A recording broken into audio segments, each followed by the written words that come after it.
আসসালামু আলাইকুম, কি অবস্থা সবার? আশা করি সবাই ভালো আছেন। চলে আসলাম আর একটা নতুন ভিডিও নিয়ে আপনাদের যে কমেন্ট, সেই কমেন্টের রিপ্লাই দেওয়ার জন্য। যে আমি কিছুদিন আগে আপনারা জানতে চাইছেন যে আমি কি হর্ন ইউজ করি বা কি লাইট ইউজ করি, তো সেটার একটা প্রপার ভিডিও দেওয়া হয়েছে। তো দেওয়ার পরে আবার যে আমার লাইটটা N37H4 সকেট আর কি, যেটা তো এটা 60 ওয়াট আর 20,000 লুমেনের মতো। তো এটা সঠিকটা এখন খেয়াল নাই। তো এই লাইটার আর কি, এই যে 60 ওয়াট অনেক আলো, এটা ব্যাটারিতে প্রেসার পড়ে কি না বা ব্যাটারি আমি কিভাবে মেনটেনেন্স করি, তো এটা নিয়ে আজকের ভিডিও আর কি। আপনাদের একটা কমেন্ট ছিল যে ভাই, এই লাইটটা ব্যবহার করাতে আমার মানে ব্যাটারির উপর কি প্রেসারটা পড়ে বা প্রেসারটা পড়ে না। তো সেটা নিয়ে মানে কমেন্ট করছেন, জানতে চাইছেন। তো সেটা নিয়ে বলতে হলো যে ভাই, যেরকম গাড়ির মেনটেনেন্স, যেমন একটা নতুন গাড়ি নেওয়ার পরে আপনার আর কি ব্রেকিং পিরিয়ড থাকে। তো এই ব্রেকিং পিরিয়ডের মধ্যে সব কিছুরই কিন্তু একটা মেনটেনেন্স আছে। তো ব্যাটারিরও একটা মেনটেনেন্স আছে, যে ব্যাটারিটা কীভাবে মেনটেনেন্স করতে হবে। তো যেমন আমার একটা নতুন টায়ার কিনলে আগে আমরা জেল দেই না, আগে 100-200 কিলো চালাই, বা একটা নতুন গাড়ির আমরা 2000 পর্যন্ত ব্রেকিং পিরিয়ড মানি।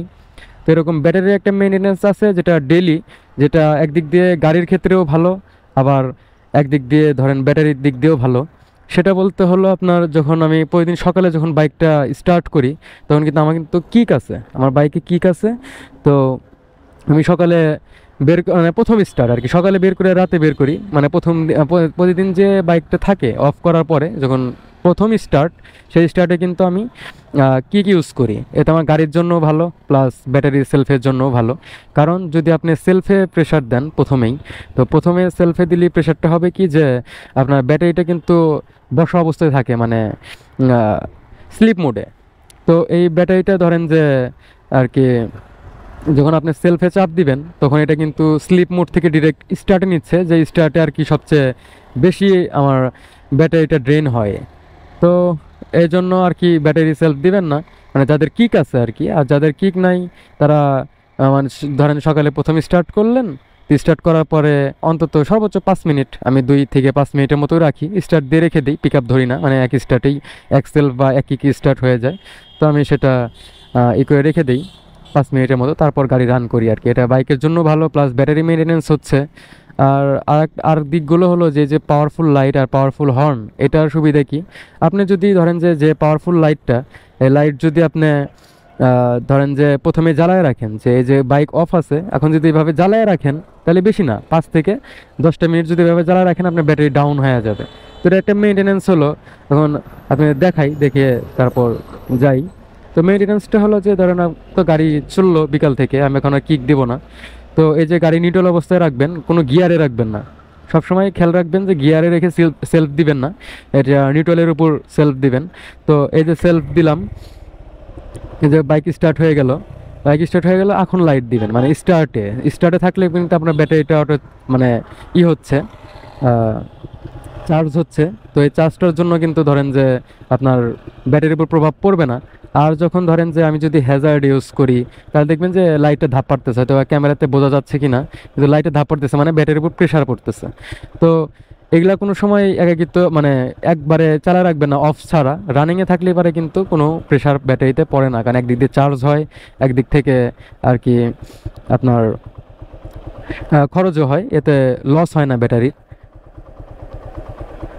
তো এভাবে এইভাবে স্টার্ট করলেন, স্টার্টের পরে লাইটটা দিবেন, আর নয় একটু রান করার পরে লাইটটা ওপেন করবেন। তো ওই যে আমি যেভাবে আর কি এইভাবে মেনটেনেন্সটা করি, এখন যেভাবে দেখাইলাম, তো যদি আপনারা এইভাবে মেনটেনেন্স করেন, তাহলে অবশ্যই আপনার ব্যাটারি ভালো সার্ভিস দেবে। আমি প্রায় 2 বছর যাবৎ সব কিছু ইউজ করতেছি, powerful horn plus powerful light. তারপরে কিন্তু ব্যাটারিটা আমার ওই 2 বছর আগেরই, আমার এই দিনে কোনো প্যারা হয় নাই, বা আমাকে চেঞ্জ করতে হয় নাই, বা ব্যাটারি ডাউনও হয় নাই। কারণ পার ডে যদি আপনি বাইক চালান, পার ডে বাইক রান হইলে তাহলে আর কোনো প্যারা হবে না। আর অনেকের আর একটা ডাউনের সম্ভাবনা আছে, যেটা ধরেন আপনি 7 দিন বাইক ফেলে রাখলেন, আপনি 7 দিন বাইক বের করলেন না, বা বাইক রেখে আপনি কোথাও ঘুরতে গেছেন, বা যাই হোক 7 দিন যদি ধরেন একটা বাইক ফেলে রাখেন, যে স্টার্ট দিলেন না, কোনো প্রকার স্টার্ট নেই, 7 দিন এমনি অফ আছে, তাইলে ধরেন যে আপনার ব্যাটারি ডাউন হবে, এটা স্বাভাবিক। কারণ ব্যাটারিতে কোনো চার্জ নাই, সবার কিন্তু ক্ষুধা আছে। তো সবার ক্ষুধা আছে, বাইক যেমন তেল ছাড়া চলে না, ফুয়েল লাগেই। তো তেমনই হলো আপনার ব্যাটারিরও কিন্তু ক্ষুধা আছে। তো আপনি যখন বাইক চালাবেন সেটা অটো চার্জ নিবে, এই চার্জটার জন্য আর কি আপনার ব্যাটারিটা টেকসই হবে।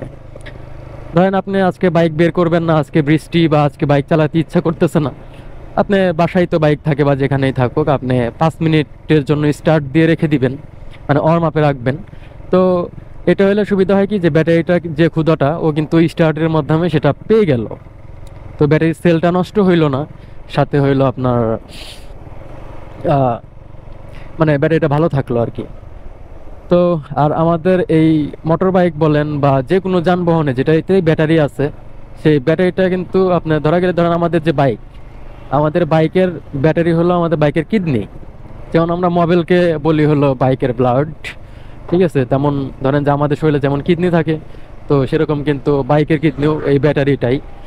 তো যখন আপনাদের ব্যাটারি দুর্বল হয়ে যাবে তখন আর কি আপনি ধরেন চার্জ দিয়ে নেবেন বা ব্যাটারিটা চেঞ্জ করে নেবেন। ধরেন অনেক সময় আমাদের হয় যে 2 নম্বর গিয়ারে আছে, আমরা কিন্তু অনেক সময় 2 নম্বর গিয়ার থেকে স্টার্ট দিয়ে চালানো শুরু করি, এটা সব বাইকারই করি। তো এটা করবেন না। যখন দেখবেন যে ব্যাটারি লো হয়ে আছে তখন দেখবেন যে 2 নম্বর গিয়ারে যদি আপনি সেলফ দেন, আপনার ব্যাটারি মানে মিটার অফ হয়ে যাবে, অফ হয়ে আবার অন হবে। তো এটা কখনোই করবেন না। আমার সাথে বেশ কয়েকবার হয়েছিল, মানে প্রথমে এই ব্যাটারিটা চেঞ্জ করার আগে তখন আমি এটা করে নিয়েছিলাম, চেঞ্জ করে নিয়েছিলাম। আর যদি বলেন যে ব্যাটারি কোনটা ভালো হবে বা ব্যাটারির খারাপ ভালো, আপনি ব্যাটারির যেমন মানে সুজুকি থেকে বা অনেক সার্ভিস সেন্টার থেকে এক্সাইড নামে যে ব্যাটারিটা আছে এটা রিভিউ করে, কিন্তু পার্সোনালি আমি সেটা ইউজ করি নাই, বা আমার ভাই ব্রাদার বা ফ্রেন্ড সার্কেল যারা ইউজ করছে তাদের কাছে তেমন একটা ভালো পাই নাই। আর সুজুকি তো মেইন প্রথমে যে ব্যাটারি দেয় সেটা হলো এক্সাইড। তো সেটা ছাড়া আপনি একটা চায়না ব্যাটারি কিনতে পারবেন। আর ব্যাটারি ভালো মন্দ না, বাট একটা ধরেন যে একটা ভালো রেঞ্জের একটা ব্যাটারি কিনবেন, আর এইভাবে যদি মেনটেনেন্স করেন, এভাবে মেনটেনেন্সটা করলে পারে আপনার আর ব্যাটারিতে সমস্যা নাই। আর যদি মেনটেনেন্স না করতে পারেন তাহলে আপনি যত দামি ব্যাটারি দেন বা যত ভালো ব্যাটারি দেন কোনো কাজ হবে না। তো আপনাকে আগে মেনটেনেন্স করতে হবে, আগে মেনটেনেন্সটা করেন তারপর ব্যাটারি টেকসইয়ের দিক দিয়ে ভাববেন। তো আমি কিন্তু একটা চায়না ব্যাটারি, মানে চায়না লেখা একটা ব্যাটারি নিয়েছিলাম ফ্রেন্ডের কাছ থেকে, দোকান থেকে আর কি। তো এটা আমাকে সাজেস্ট করছিল যে এটা চালা, সমস্যা নেই, 6 মাসের গ্যারান্টি আছে, তুই চেঞ্জও করতে পারবি। কিন্তু আমি তো মেনটেনেন্স করি, যে এমনি হুটহাট চালায় 6 মাসে নষ্ট করার তো কোনো দরকার নেই। একটা জিনিস কিনছি যদি ভালোভাবে না ইউজ করতে পারি তাহলে তো এটা কেনার কোনো মিনিং হইলো না। তো এইভাবে মেনটেনেন্স করে সেটা 2 বছর গেল। যখন মেকানিক এটা প্রথম লাগায় তখন আমাকে বলতেছে, ভাই এটা কি ব্যাটারি নিয়ে আসছেন, এই চায়না ব্যাটারি, এটা তো টিকবে না, একটা ভালো মানের ব্যাটারি কিনতেন। বললাম তুমি লাগাই দাও, প্যারা নাই, এটা নিজেদের মধ্যে থেকে নেওয়া হয়েছে। তো ফ্রেন্ড কখনো খারাপ কিছু সাজেস্ট করে না, ফ্রেন্ডের দোকান ছিল ওইটাই সাজেস্ট করছিল, তো আমি চায়নাটাই নিয়েছিলাম। আর মেনটেনেন্সটা নিজের উপর, এটা আসলে কি যে আপনি যে কোনো ব্র্যান্ডের যে কোনো ব্যাটারি দিয়ে কিন্তু কাজ হবে না, কিন্তু যদি আপনি চান যে আপনি মেনটেনেন্স করবেন সেটা চায়না ব্যাটারি হলেও টিকবে আমার মতো। আর এই সময় একটু দেখে শুনে ব্যাটারি কিনবেন, মানে অরিজিনালটা কেনার চেষ্টা করেন, সেটা চায়না হোক বা যাই হোক। আর তো এই সম্পর্কে আর কি জানাইলাম। এখন দেখা হবে পরবর্তী কোনো একটা ভিডিওতে। আর আজকে ভিডিও এই পর্যন্ত শেষ করে দিচ্ছি। পরবর্তী ভিডিও আসা পর্যন্ত সবাই ভালো থাকবেন, সুস্থ থাকবেন। আল্লাহ হাফেজ।